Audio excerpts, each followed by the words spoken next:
He's gone up and Hayes has a chance here. No, doesn't get there. But Dhoni gets a single. And look at the calmness on the man as well. The captain is pumped up. ये तेरा आखिरी match होगा। तू आ तो गया मैदान पर, लेकिन इस मैच के बाद कभी भी तू दोबारा बल्लेबाजी करता हुआ नहीं दिखेगा। हाँ मेरे भाई, उस दिन ब्रेट ली ने हमारे विश्व विजेता कप्तान महेंद्र सिंह धोनी को बीच मैदान पर धमका दिया था। क्रिकेट इतिहास का एक ऐसा मैच मेरे भाई जिसने टीम इंडिया और ऑस्ट्रेलिया के बीच ऐसी दुश्मनी पैदा कर दी जो आज 17 साल बाद भी वैसी की वैसी है। ये कहानी है 5 अक्टूबर 2007 की, जब भारत और ऑस्ट्रेलिया के बीच हैदराबाद के मैदान पर तीसरा ओडीआई मैच खेला जा रहा था। इस पूरी सीरीज का नतीजा पहले ही साफ था। ऑस्ट्रेलिया ने यह सीरीज शुरू होने से पहले ही भारत को यह साफ साफ चुनौती दे दी थी और कहा था कि यह पूरी सीरीज, इस सीरीज का हर मैच हम ही जीतेंगे, क्योंकि मेरे दोस्त इस टीम के पास है ना ऐसे ऐसे बल्लेबाज और गेंदबाज थे जो पल भर में दुनिया की किसी भी टीम को तबाह करने की क्षमता रखते थे। उनमें से कुछ चर्चित नाम है ब्रेट ली, एडम गिलक्रिस्ट और एक नाम तो ऐसा मेरे भाई जो 3 गेंदे खेल गया ना फिर दुनिया का कोई भी बॉलर उसको आउट नहीं कर सकता, एंड्रयू साइमंड। पूरी भारतीय टीम एंड्रयू साइमंड से खौफ खाती थी। यह बल्लेबाज उस समय और भी ज्यादा खूंखार हो जाता है जब ये अपने घर के बाहर दूसरे देशों में खेलता है। इन्हीं सभी परिस्थितियों के बीच ऑस्ट्रेलिया के कप्तान रिकी पॉन्टिंग ने अपने 2 खिलाड़ी एडम गिलक्रिस्ट और मैथ्यू हेडन को मैदान पर उतारा। दोनों ने धीरे धीरे सदी हुई बल्लेबाजी चालू की। सब कुछ सही चल रहा था, तभी पठान की एक गेंद एडम गिलक्रिस्ट के स्टोमा में जा घुसी।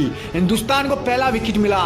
इस विकेट की खुशी इतनी थी कि बातों में मेरे दोस्त इसको एक्सप्लेन नहीं किया जा सकता, क्योंकि दुनिया का वो बल्लेबाज मैदान से लौट गया था जो अकेले ही सब कुछ समेट सकता था। नंबर 3 पर कप्तान रिकी पॉन्टिंग आते हैं, लेकिन वो भी 25 रन के स्कोर पर ड्रेसिंग रूम में चले जाते हैं। नंबर 4 पर माइकल क्लार्क आते हैं और मैथ्यू हेडन के साथ मिलकर अपनी टीम को संभालने लगते हैं। दोनों इस तरीके से धीमी बल्लेबाजी कर रहे थे कि उनका स्ट्राइक रेट मात्र 20 का चल रहा था, लेकिन जैसे ही उनको पता लगा कि अपने नाम के हिसाब से वो बल्लेबाजी नहीं कर रहे हैं तो एकदम से भारतीय गेंदबाजों पर पलटवार शुरू कर देते हैं कि भाई उनको तो कुछ समझ में नहीं आया। शॉट पर शॉट, शॉट पर शॉट, भारतीय गेंदबाजों के माथे पर पसीना। जैसे ही मैथ्यू हेडन अपना अर्धशतक पूरा करते हैं उसके तुरंत बाद माइकल क्लार्क भी अपना 50 पूरा कर लेते हैं, लेकिन उसके तुरंत बाद मैथ्यू हेडन 7 रन और माइकल क्लार्क 59 रन के स्कोर पर मैदान से लौट चले जाते हैं। लेकिन जैसे इन दोनों बल्लेबाजों का विकेट गिरा, भारत के खेमे में खुशी का माहौल नहीं बल्कि गम का मातम था, क्योंकि मेरे दोस्त उनके आउट होने के बाद वो बल्लेबाज मैदान पर आ चुका था जिसके चच्चे बहुत लंबे लंबे थे, एंड्रयू साइमंड।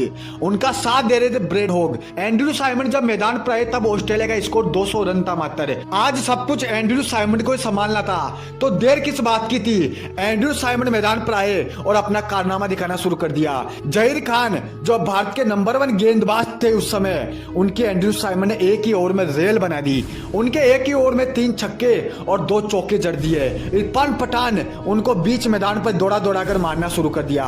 यहां तक कि एंड्रयू साइमंड ने तो युवराज सिंह को भी नहीं छोड़ा। उनके ओवर में 2 चौके और 2 छक्के लगाकर उनको बताया कि भाई तुम्हारा काम गेंदबाजी करना नहीं है। Andrew Symonds road the room में आ चुके थे। उन्होंने बहुत जल्द अपना अर्धशतक पूरा कर लिया। भारतीय गेंदबाजों के माथे पर पसीना आ रहा था। इस मैच से पहले एंड्रयू साइमंड के बारे में जो चर्चाएं चल रही थी ना, वो सब कुछ सही साबित हो रही थी। वो रुकने का नाम नहीं ले रहे थे। देखते ही देखते एंड्रयू साइमंड ने 67 गेंदों में 89 रन की माप पर लेकर महाविध्वंसक पारी खेलकर अपनी टीम का स्कोर 290 तक पहुंचा दिया। जो ऑस्ट्रेलिया टीम 200 के अंदर सिमट चुकी थी, अब वही ऑस्ट्रेलिया उसके बोर्ड पर 290 रन थे। एंड्रयू साइमंड ने भोकाल मचा दिया था। कहा था ना बॉस कि अगर यह बल्लेबाज 5 गेंदे खेल गया तो यह फिर से भारतीय टीम का खेल खत्म कर सकता है। अब भारत के सामने जीतने के लिए 290 रन का टारगेट था, लेकिन गौतम गंभीर 6 run, Sachin Tendulkar 46 run, robin Uthappa और राहुल द्रविड़ तो अपना खाता भी नहीं खोल पाए। भारतीय टीम का इस मैच में हारना तो निश्चित था ही, लेकिन बीच मैदान पे कुछ ऐसा हो गया जिसने सभी को हिलाकर रख दिया। युवराज सिंह जब अपना अर्धशतक पूरा करके 70 रन के स्कोर पर खेल रहे थे, तब ब्रेट ली बॉलिंग करने के लिए आते हैं। उनके सामने थे महेंद्र सिंह धोनी। महेंद्र सिंह धोनी को ब्रेट ली ने कुछ ऐसा कह दिया जो उनको नहीं कहना चाहिए था। ब्रेट ली ने धोनी को कहा कि ये जो तेरा मैच है ना, ये आखिरी मैच है, इसके बाद तू कभी भी खेलने लायक नहीं रहेगा। हमारे विश्व विजेता कप्तान का इतना बड़ा अपमान असहनीय था, लेकिन कर भी क्या सकते, तो जो होना था वो तो हो चुका था। इस मैच में युवराज सिंह ने 121 रन, महेंद्र सिंह धोनी ने 33 रन का योगदान दिया, रोहित शर्मा 1 रन और इरफान पठान 3 रन। कुल मिलाकर भारतीय टीम ने यह मुकाबला 47 रनों से गंवा दिया। पूरी भारतीय टीम 243 रन ही बना सकी और ऑस्ट्रेलिया के सामने अपने घुटने टेक दिया। लेकिन मेरे दोस्त, हारना कोई बड़ी बात नहीं थी, पर आज ब्रेट ली ने जो हमारे विश्व विजेता कप्तान का जो अपमान किया था ना, वो कभी भुलाने वाला नहीं था। उस मैच के तुरंत बाद एक प्रेस कॉन्फ्रेंस में महेंद्र सिंह धोनी ने इसका जिक्र किया और कहा कि अगले मैच तक रुको। दोस्तों, इस मैच का बदला अगले मैच में बहुत ही भयंकर तरीके से लिया गया। हम आपको सुनाएंगे हमारे वीडियो के दूसरे पार्ट में इस मैच की पूरी कहानी कि किस प्रकार उस दिन महेंद्र सिंह धोनी ने अपने अपमान का बदला लिया और पूरी ऑस्ट्रेलिया को तबाह कर डाला।